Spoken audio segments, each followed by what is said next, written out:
దయచేసి సన్మానాలన్న తర్వాత ఇంకా అధ్యక్ష ఉపన్యాసం ఇవ్వాలి. మిత్రులతో సహకరించాలి. తర్వాత పెద్దలతో మాట్లాడతారు, వారి యొక్క ఆశీస్సులు ఇస్తారు. దయచేసి ఎవరైనా ఇండిసిప్లిన్ సభా మర్యాద కాదు, దయచేసి సహకరించండి please please.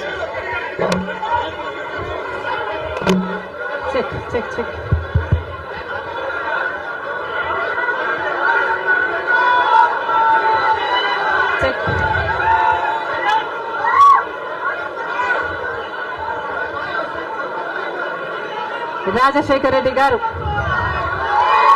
Doctor YS Rajasekhara Reddy గారు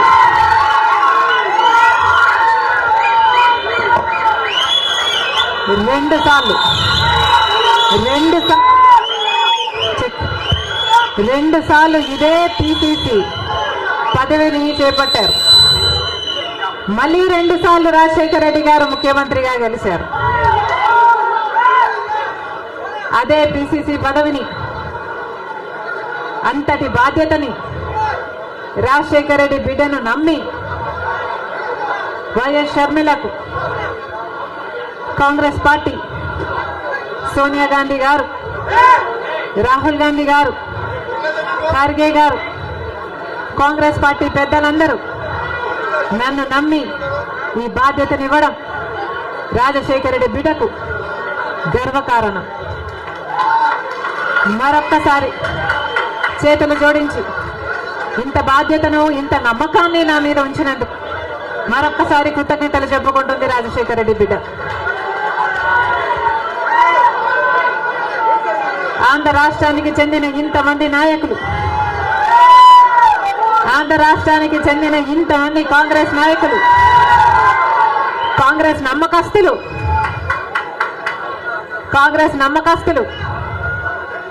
కాంగ్రెస్ పార్టీ ఖాడర్ నా మీద ఎంతో నమ్మకం పెట్టుకున్నారు. నేను రావాలని కాంగ్రెస్ పార్టీ గారు వాళ్ళందరికీ మరొకసారి రాజశేఖర రెడ్డి బిడ్డ శిరస్సు వంచి చేతులు జోడించి మనస్ఫూర్తిగా నమస్కరించుకుంటాం.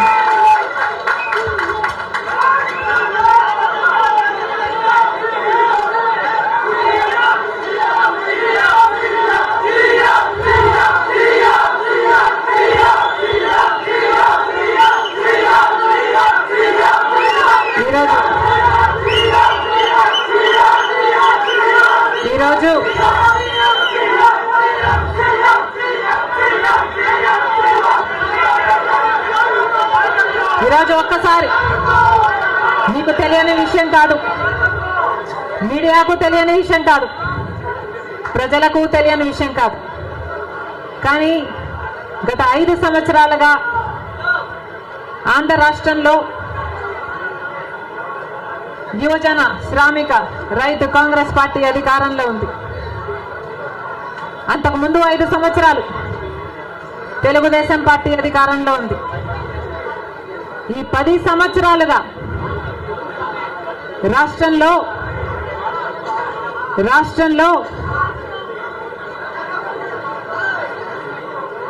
అభివృద్ధి జరిగిందా అంటే ఏమిటి సమాధానం?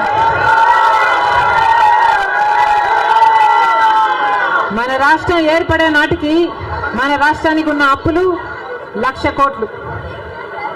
చంద్రబాబు గారు ముఖ్యమంత్రి అయిన 5 సంవత్సరాలకి ఆయన చేసిన అప్పులు 1,00,000 కోట్లు.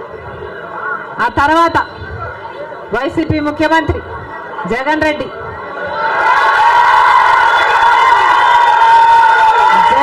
గారు చేసిన అప్పులు 3,00,000 కోట్లకు పైన.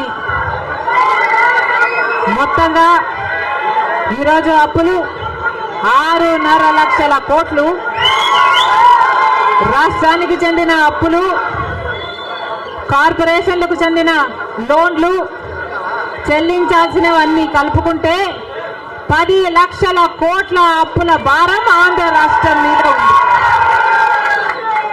మరి ఇంత అప్పులు చేశారే, ఇన్ని డబ్బులు తెచ్చారే, మరి రాష్ట్రంలో ఏదైనా అభివృద్ధి జరిగిందా అని భూతద్దం పెట్టి చూసినా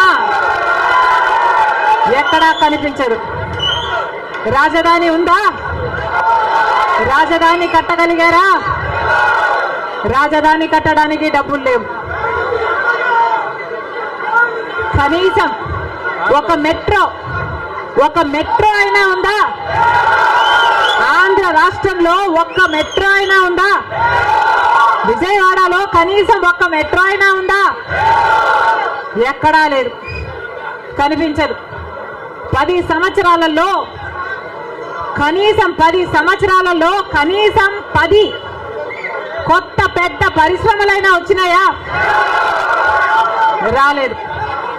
పరిశ్రమలు వస్తే మన బిడ్డలకు ఉద్యోగాలు వచ్చేవి. వచ్చినాయా మన బిడ్డలకు ఉద్యోగాలు? రాలేదు. కనీసం రోడ్లు వేసుకోవడానికి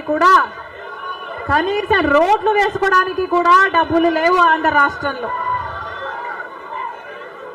కనీసం ప్రభుత్వ ఉద్యోగస్తులకు జీతాలైనా సమయానికి ఇస్తున్నారా? దానికైనా డబ్బులున్నాయా? దానికి కూడా డబ్బులు లేవు. దేనికి డబ్బులు లేవు. అభివృద్ధి జరగలేదు. కానీ దళితుల మీద జరిగే దాడులు మాత్రం 100కు 100% పెరిగాయి. ఎక్కడ చూసినా ఇసుక మాఫియా, ఎక్కడ చూసినా లిక్కర్ మాఫియా, ఎక్కడ చూసినా మైనింగ్ మాఫియా, ఎక్కడ చూసినా దోచుకోవడం, దాచుకోవడం. ఇంతకంటే ఏం జరిగింది? 10 సంవత్సరాలు అయింది మన రాష్ట్రం ఏర్పడి. స్పెషల్ స్టేటస్ గురించి, స్పెషల్ స్టేటస్ వస్తే మన రాష్ట్రానికి స్పెషల్ స్టేటస్ వస్తే, ఆంధ్ర రాష్ట్రానికి స్పెషల్ స్టేటస్ వస్తే ట్యాక్స్ డిడక్షన్స్ వస్తాయి, రాయితీలు, ఇన్సెంటివ్స్ వస్తాయి, పరిశ్రమలు వస్తాయి. పరిశ్రమలు వస్తే మన బిడ్డలకు ఉద్యోగాలు వస్తాయి.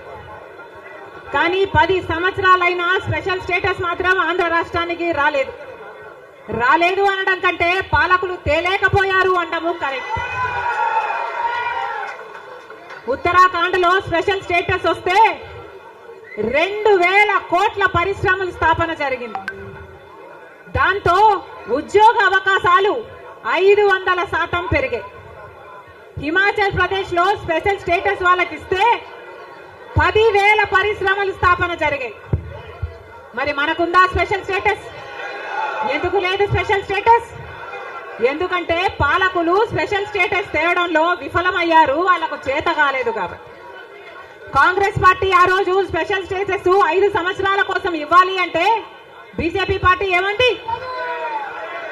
10 సంవత్సరాలు ఇవ్వాలి అని ఎలక్షన్లలో ఊదరగొట్టారు. 10 సంవత్సరాలు ఇస్తాము మేము అధికారంలోకి వస్తే అని. ఇక చంద్రబాబు గారు అయితే 15 సంవత్సరాలు మాకు స్పెషల్ స్టేటస్ కావాలి అని కొట్లాడాడు. ఇదే చెప్పాడు, 15 సంవత్సరాలు స్పెషల్ స్టేటస్ కావాలి, అందుకే నేను బీజేపీ పార్టీతో పొత్తు పెట్టుకుంటున్నా అని బీజేపీ పార్టీతో పొత్తు పెట్టుకున్నాడు. వాళ్ళ మంత్రివర్గంలో కేంద్ర మంత్రులు కూడా అయ్యారు టీడీపీ నాయకులు. ముఖ్యమంత్రి అయిన తర్వాత స్పెషల్ స్టేటస్ కోసం చంద్రబాబు గారు ఎప్పుడైనా ఒక్కటైనా నిజమైన ఉద్యమం చేశారా అంటే చేయలేదు. చేయకపోక ఉద్యమం చేసే వాళ్ళ మీద కేసులు పెట్టారు, వాళ్ళను జైల్లో కూడా పెట్టాడు చంద్రబాబు గారు. ఆ సమయంలో ప్రతిపక్ష నాయకుడు జగన్ రెడ్డి గారు ప్రతిపక్ష నాయకుడుగా ఉన్నంత కాలం స్పెషల్ స్టేటస్ మనకు రావాలి అని ప్రతిరోజు కొట్లాడాడు. నిరాహార దీక్షలు కూడా చేశారు. ప్రతిపక్షంలో ఉండగా అవిశ్వాస తీర్మానం, ప్రతిపక్షంలో ఉండగా ఏమా ప్రభుత్వం వాళ్ళు ఎవరైనా ఉన్నారు ఇక్కడ? ప్రతిపక్షంలో ఉండగా జగన్ రెడ్డి గారు చెప్పిన మాట, మేము అవిశ్వాస తీర్మానం ప్రవేశపెడతాము, తెలుగుదేశం పార్టీ ఎంపీలు అందరూ కూడా మద్దతు ఇవ్వండి, మూకుమ్మడి రాజీనామాలు చేస్తే స్పెషల్ స్టేటస్ ఎందుకు రాదో చూస్తారన్నాడు జగన్ రెడ్డి. ఆఖరికి జగన్ రెడ్డి గారు ముఖ్యమంత్రి అయిన తర్వాత ఒక్కసారైనా ఒక్కటైనా నిజమైన ఉద్యమం చేశాడా స్పెషల్ స్టేటస్ కోసం?